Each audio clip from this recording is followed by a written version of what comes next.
Okay, so down here under the CRV, you've got, well, if you look this direction, we've got a muffler out the back side, so on the passenger side of the car. Got the exhaust hangers. We've got a couple of different hoses and things that are covered behind this, and also there's a metal plate back here. This plastic thing, you got a few of these little plastic clips.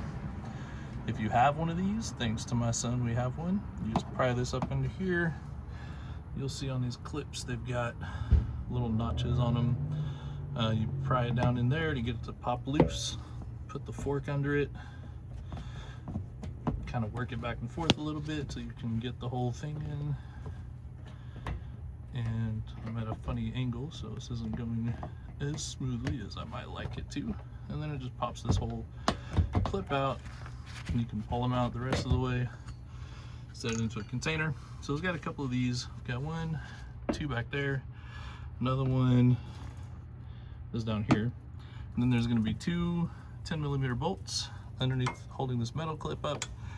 And I don't even know if I'll have to take the whole plastic thing off to be able to get to what I need to get to there. We'll find out in a minute. So I'll be back in a little bit after I've done all of that. Okay, so two little bolts. This is a very small metal cover. Covers up some important little things back here. Now this entire plastic unit right here, it's kind of a big rectangle, is held on with this bracket. You can take this whole thing out and replace it. It's like a $550 part. Seems like a lot. What we're after is this round part is the vacuum canister solenoid, which there's a filter over here on this side that can be clogged up. The actual solenoid can go bad, so I went ahead and got the solenoid just in case. But we'll try to get the solenoid out. We'll see if we can clean it a little bit, and I might show you that if I can get to that part. The other video I saw was a much older CRV, didn't have all of this bracketry in place. That might slow me down trying to do the cleaning, but we'll get this off first, and it should, well, from what I've seen, you take out this clip right here, and then there's a, might need to get some pliers to help me do that. It's got a push tab right there, and then it'll pop loose like that. So there's your connector. It's a pretty simple little connector, nothing special about this. Pull this out. I've seen everybody that I've found, and it took me a long time to find them on videos, grab some channel locks and use channel locks to get hold of this at the base right there and give it a little twist. This is just a cover. So I guess you can't see what I'm doing because my hand's in the way.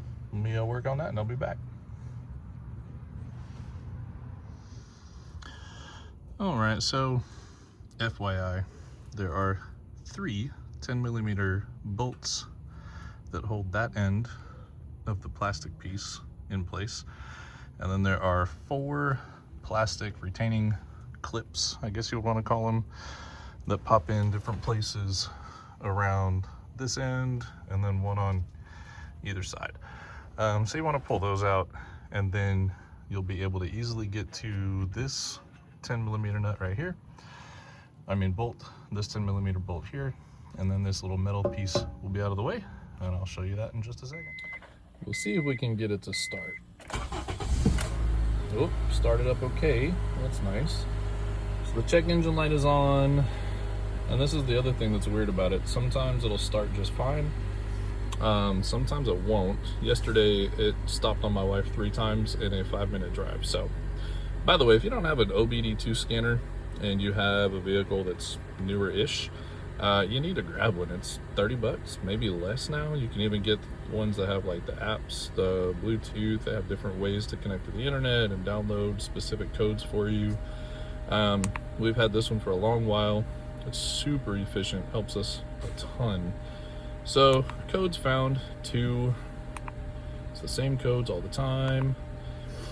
And it is the manufacturer control P145 C and the P0496 generic evaporative emission system high purge flow.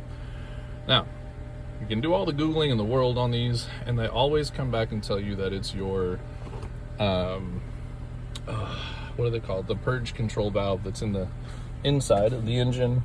Sorry, while I do this, gotta pop the hood, bring you around. It always tells you that it's that. And I've replaced that 2 or 3 times, and it does help for a little while. But now we've gotten to the point where that is no longer useful. I found a couple of very obscure videos that showed working on the canister, vacuum canister, so we're gonna do that today. Down there, under the airbox, I'm trying to get my finger to point, that hose that's going into that ovalish shape, that is your purge control valve that's in the engine bay. So you take out your airbox, which is not very hard, it's a couple of screws, a couple of clips, move that out of the way. You will need to have a very small, thin wrench to get to the back bolt, because there's a metal tube that goes across kind of the front of it, and you can't really move metal tubes. That's the only tricky part. 2 10mm bolts, pops off, and you're done. What we're gonna work on, oh, it stalled for you so you could see it showing off. Well, it almost stalled. So that's what's happening. So I'm gonna stop this, get it up on some jacks before I can't move it again, and we'll be back. Welcome back to iWrench and We Learn. Today's adventure is working on my wife's 2011 Honda CRV. It has a couple of codes that have been popping up. The biggest issue, it's an evaporation system issue. I'm gonna see if I can even start it. You can hear it. Let me, essentially it's the evap codes are popped. Check engine light comes on. It will stall after you fill it up with gas. And then you start it the second time, hit the gas, it'll floor it, revs it up a little higher, and then it pushes past the blockage. It's a vacuum lock essentially, or a vapor lock, I mean. But as it gets worse and worse, it will stop at stoplights, it will take your foot off the gas, it'll kill the motor. I have done the canister. There's a purge canister valve in the engine. I've done that twice, 3 times maybe.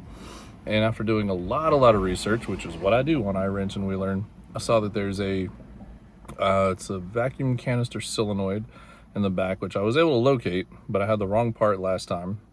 Think we have the right part this time, so we're gonna go on an adventure, see if I can do that and get it fixed. First, I'm gonna try and get it to start. I'm gonna show you the codes, and then hopefully we'll get this thing done today so my wife can have her car back. I also feel like it's worth mentioning before I go too far, I am using these lovely metal ramps. These things are amazing. And wheel chocks under the front wheels, the emergency brake. Yeah, so this car shouldn't go anywhere. I'm wearing safety glasses because I'm laying upside down underneath a car with debris falling out. So safety wise, we've taken care of it. I just forgot to point it out earlier on. The new one has been installed. Push it all the way back, and it will kind of go in sideways like at an angle.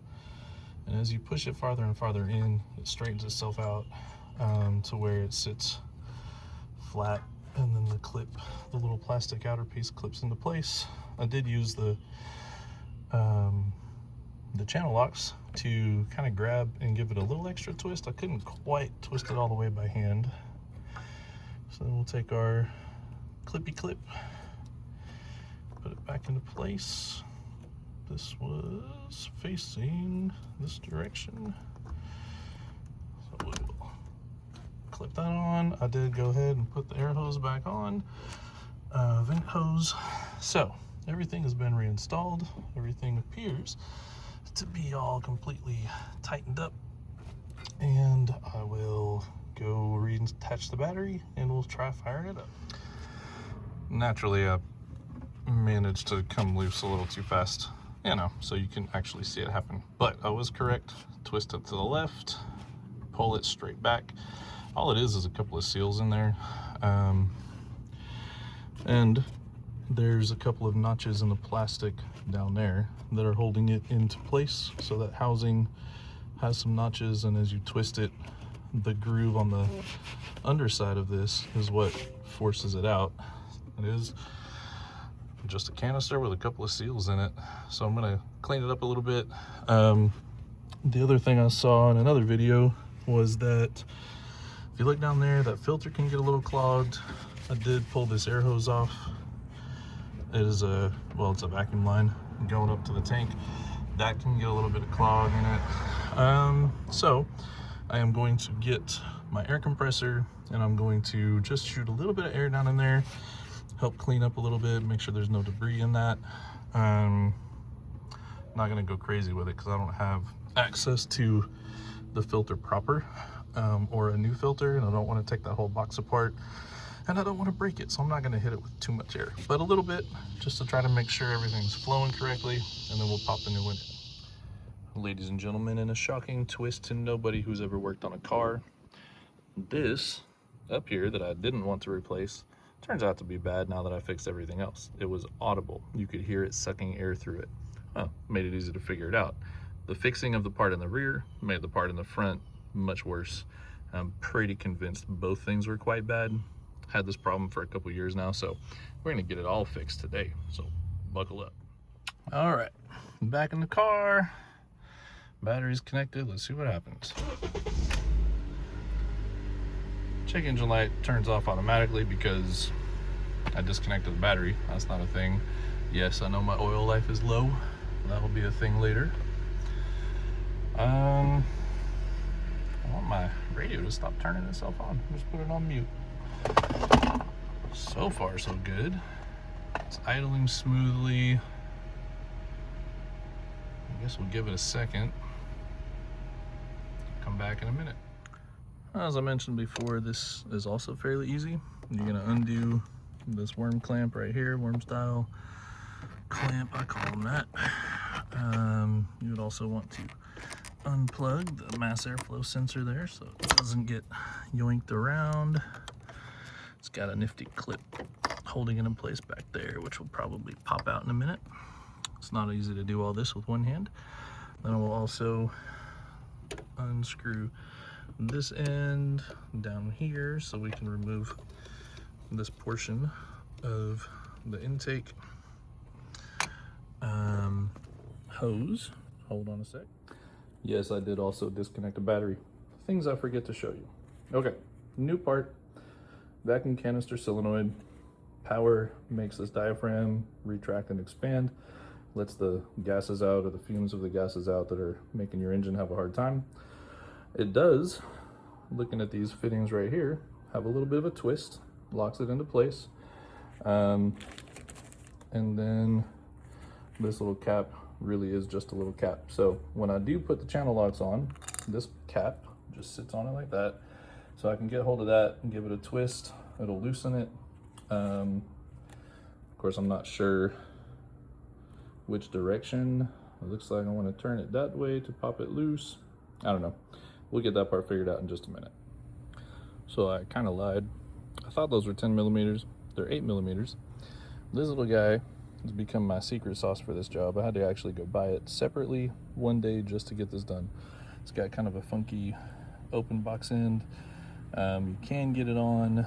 It does fit down around that aluminum or steel pipe, I don't know what that is, on the underside of this valve.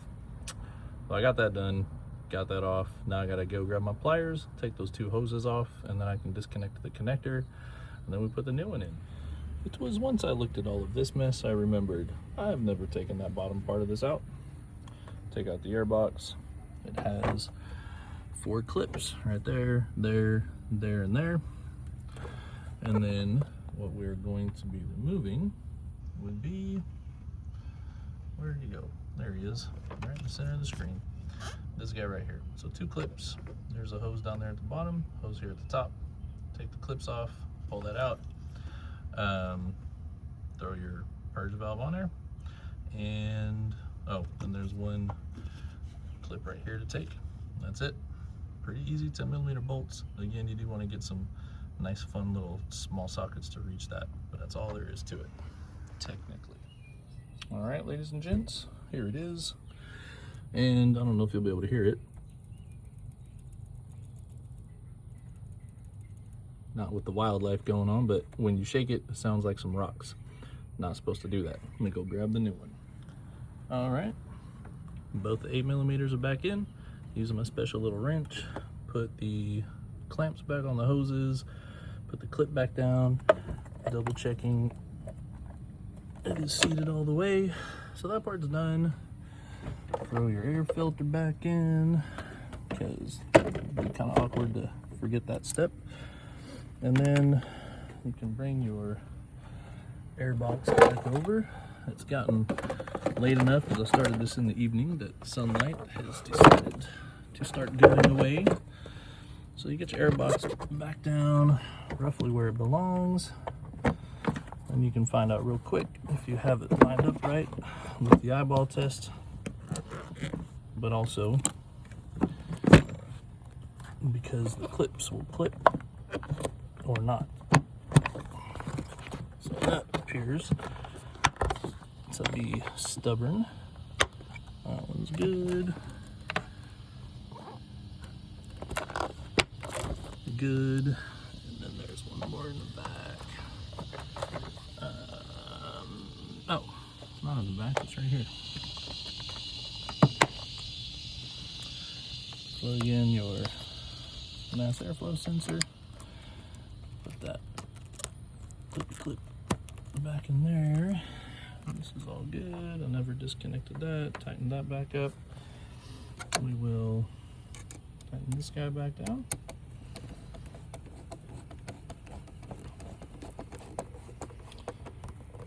And once again, we should be ready. Put the battery back on. I'll tighten that up in a minute after I've fired up this unit. And put the old one back in. By the way, I did buy this at O'Reilly, so it came with a lifetime warranty, which means that all goes well, I'll be getting my money back for this one, and it will just be the labor cost. So that's useful. All right, let's see what it does. I know I did not tighten down the battery yet, because I want to see how it runs first. And I've got a light shining in my face.